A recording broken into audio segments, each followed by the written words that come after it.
Putin siempre confió en la distancia y ocultó sus activos más valiosos tras ella. La cuna de la Armada rusa, Kronstadt, la mayor terminal de exportación de petróleo del Báltico, el centro de reparaciones de la flota del Báltico, todo estaba en San Petersburgo.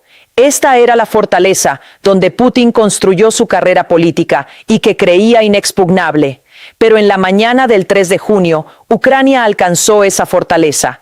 El día de la inauguración del foro económico conocido como el Davos de Putin, drones lanzados desde 1.100 kilómetros de distancia atacaron San Petersburgo. Mientras Putin preparaba una demostración de fuerza para el mundo, su propia ciudad ardía y no podía hacer nada para apagar el fuego. El incendio se desató el mismo día en que Putin presentaba a Rusia al mundo. En el mayor foro de inversiones de Rusia, la quinta reunión en tiempos de guerra, el poder económico ruso se exhibiría en salas repletas de empresarios y delegaciones extranjeras. El programa oficial no mencionaba a Ucrania, como si la guerra no estuviera ocurriendo, pero la guerra se coló en el programa. Drones lanzaron un ataque coordinado que coincidió con la mañana de la inauguración del foro. La coincidencia no fue casual. El mensaje iba dirigido a inversores y delegados.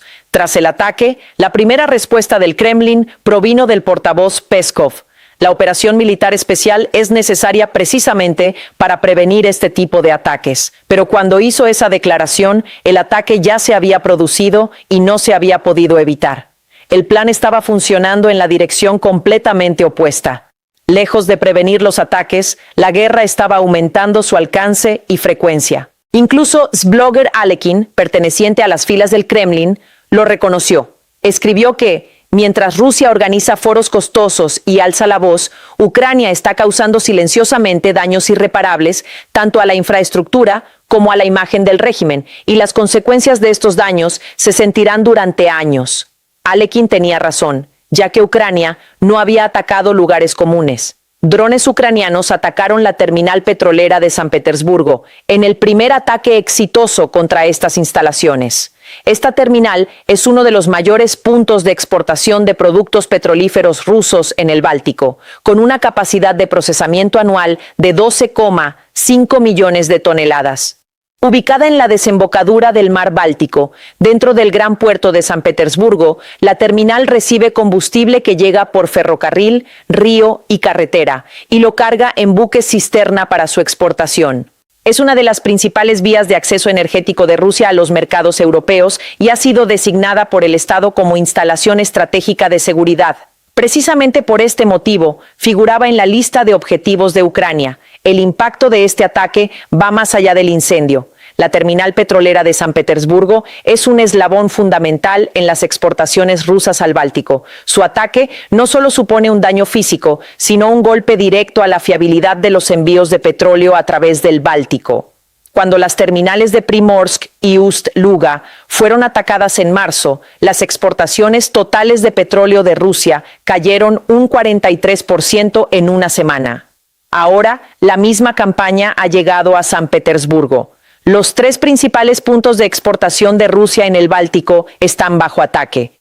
Zelensky confirmó el ataque, describiendo la terminal como parte de la industria petrolera al servicio de la guerra. Ucrania llama a esto. Para los operadores de buques cisterna es simple matemática. En un puerto donde el punto de carga ha sido atacado, la prima de riesgo aumenta, los costos del seguro se incrementan y algunos operadores se niegan a cargar por completo. Ucrania no solo está quemando la terminal, también está generando pérdidas económicas al vender petróleo desde esa terminal. Ucrania no se limitó a la infraestructura energética, también atacó la base naval de Kronstadt, a 20 kilómetros de San Petersburgo. Según Defense Express, este ataque podría ser incluso más significativo que el de la terminal petrolera. Kronstadt es una de las dos bases principales de la flota del Báltico y una fortaleza naval histórica desde hace siglos. Pero su verdadero valor no es simbólico, sino operativo.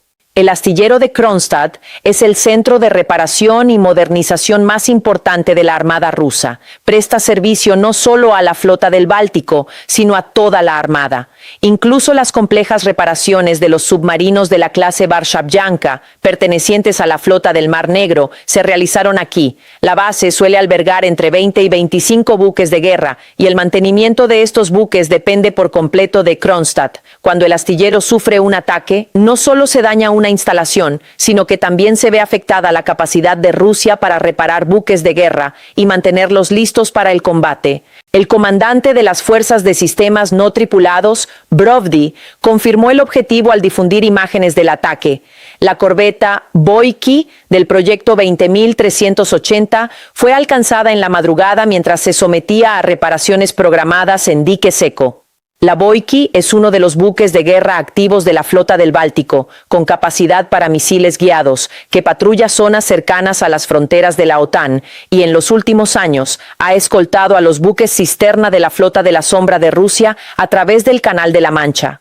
Ahora, el buque que escoltaba a la flota sombra ha sido atacado.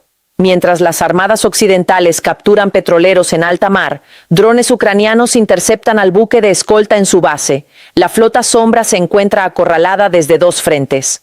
Las consecuencias a largo plazo de este ataque son mucho más graves que los daños a un solo buque.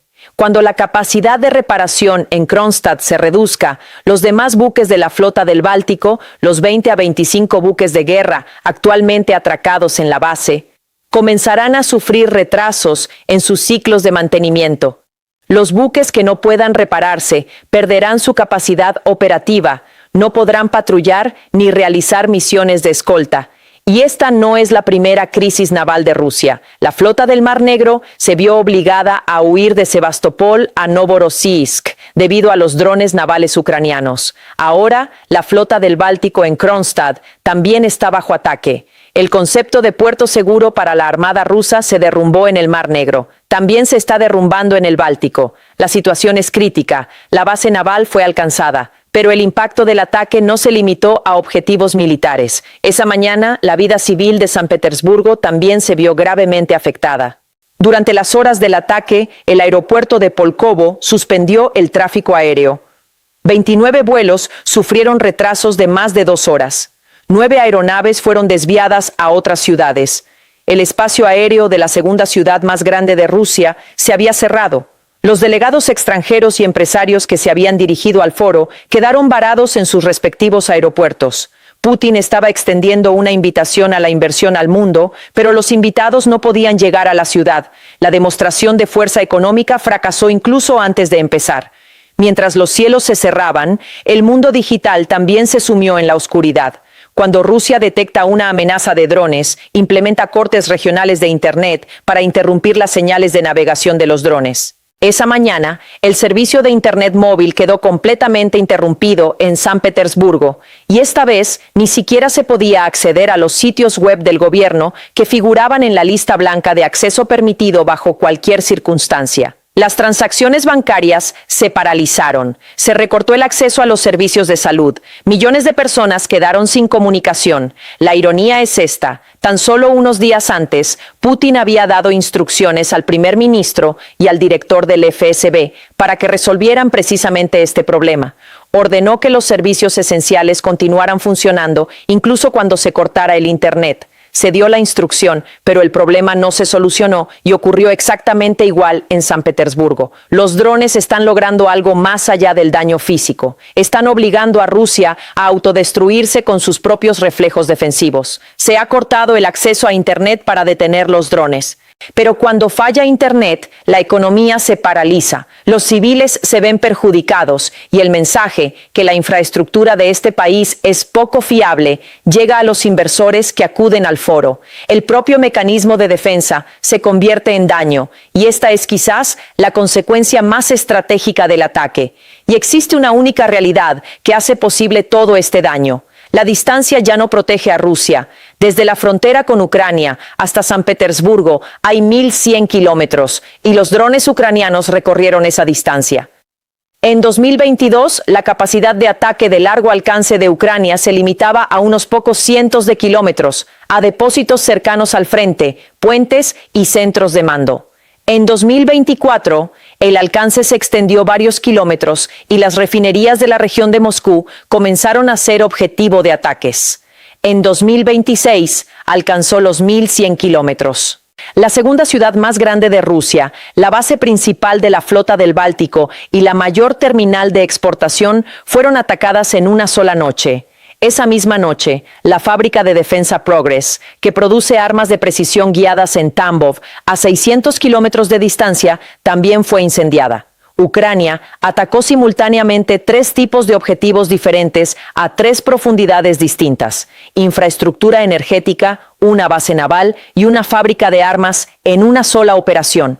Detrás de este éxito se esconde una deficiencia estructural en las defensas aéreas de Rusia. Se suponía que San Petersburgo sería una de las ciudades más protegidas del país. Se desplegaron baterías S-400 y sistemas Pantsir para proteger la región, pero Rusia se vio obligada a trasladar sus mejores sistemas de defensa aérea al frente ucraniano. La defensa de la región de Leningrado se debilitó para hacer frente a la amenaza de los drones en el frente. Los drones ucranianos aprovecharon esta debilidad. Volando a baja altitud, con navegación autónoma y sin emitir señales, lograron pasar por debajo de las defensas escalonadas. El ataque se llevó a cabo de noche y en formación de enjambre, lo que sobrecargó los sistemas de defensa. Tras el ataque, los medios rusos comenzaron a difundir la versión de que los drones habían alcanzado su objetivo desde la dirección de los países bálticos, una narrativa muy conveniente considerando que Rusia lleva años presentando a Lituania, Letonia y Estonia como amenazas. Se está preparando a la opinión pública para la idea de que la responsabilidad de los ataques pronto no recaerá únicamente en los ucranianos. Pero, independientemente del discurso oficial, la realidad no cambia. Los objetivos más estratégicos de Rusia, situados a 1.100 kilómetros de profundidad, están ahora a su alcance.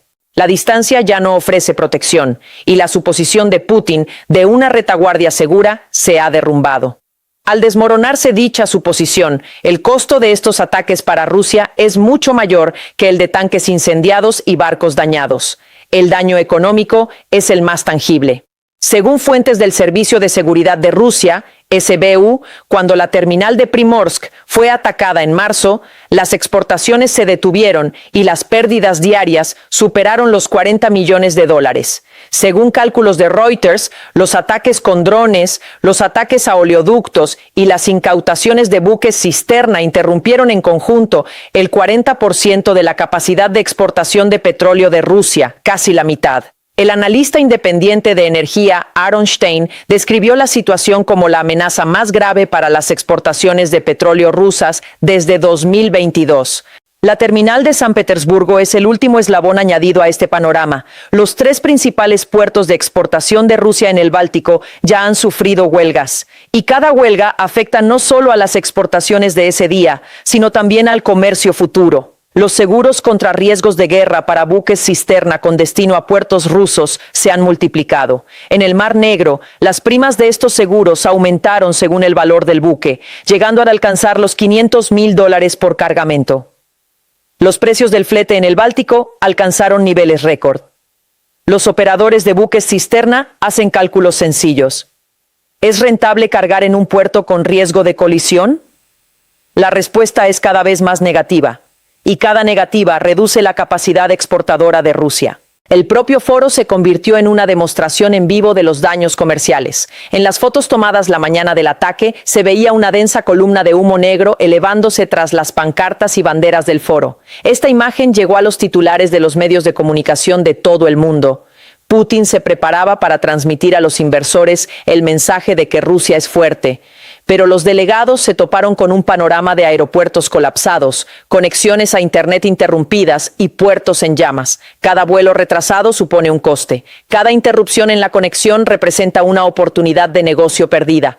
Cada columna de humo que se eleva supone un golpe para la confianza de los inversores. El foro fue diseñado para mostrar la fortaleza económica de Rusia. En cambio, demostró al mundo su fragilidad. Para los inversores, la fragilidad que exhibió el foro es una cuestión de percepción, pero para los ciudadanos rusos es la realidad cotidiana. Las consecuencias de las huelgas en las terminales y la campaña en las refinerías se reflejaron en las calles de Rusia. Las gasolineras de la región de Moscú implementaron límites de venta por transacción. Las principales cadenas impusieron límites de entre 60 y 150 litros por persona. En San Petersburgo, la gasolina de 95 octanos se limitó a 50 litros. En las regiones más cercanas al frente, la situación es más grave. En Belgorod y Kursk se prohibió por completo la venta en bidones y se impuso un límite de 20 litros.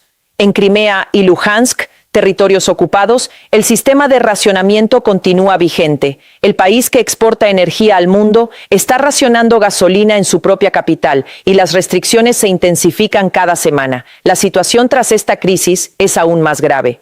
La sistemática campaña de Ucrania contra las refinerías inutilizó o dañó gravemente aproximadamente el 70% de la capacidad de producción de combustible de Rusia.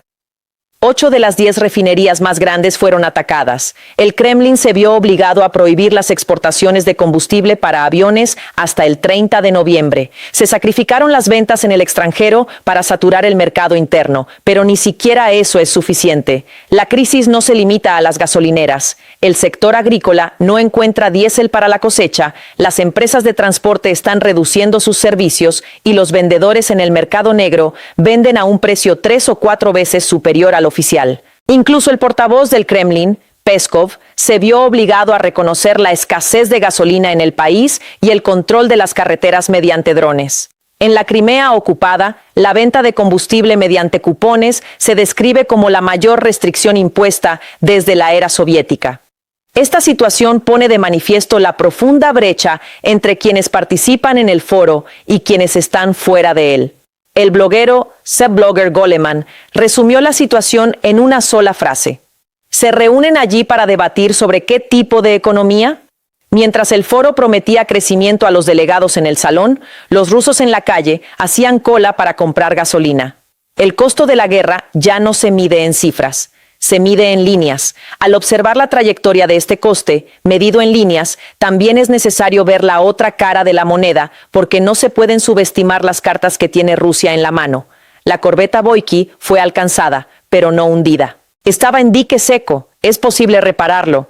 La terminal se incendió, pero no quedó completamente destruida. La terminal de UST Luga, atacada en marzo, volvió a operar en cuestión de días. La capacidad de reparación y adaptación de Rusia se subestimó durante toda la guerra, resultando engañosa en cada ocasión. Se impusieron sanciones y se buscaron canales alternativos. Se cortó el servicio SWIFT y se crearon sistemas de pago paralelos. Se impuso un tope al precio del petróleo y la flota sombría entró en escena.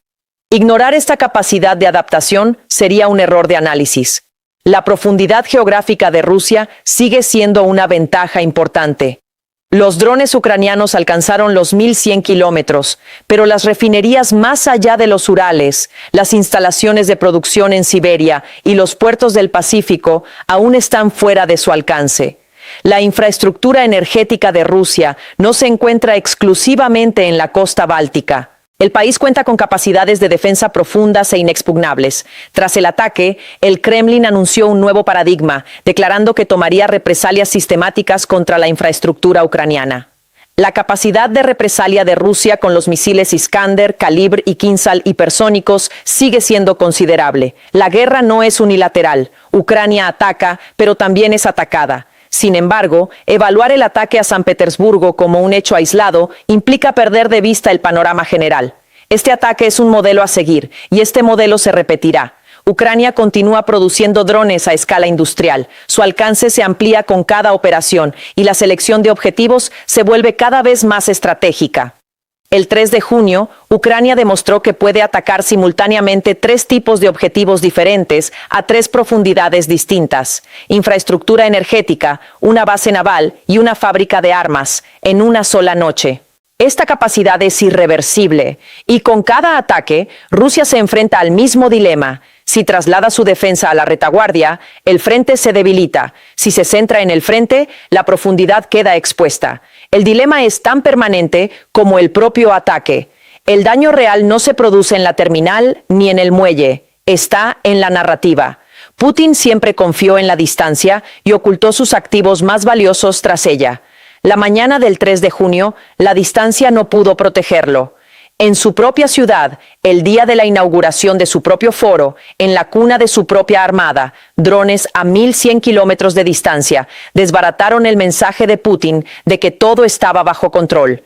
Y su capacidad para sofocar la crisis disminuye día a día. Seguiremos de cerca estos acontecimientos. Suscríbete a QSM. Gracias por vernos.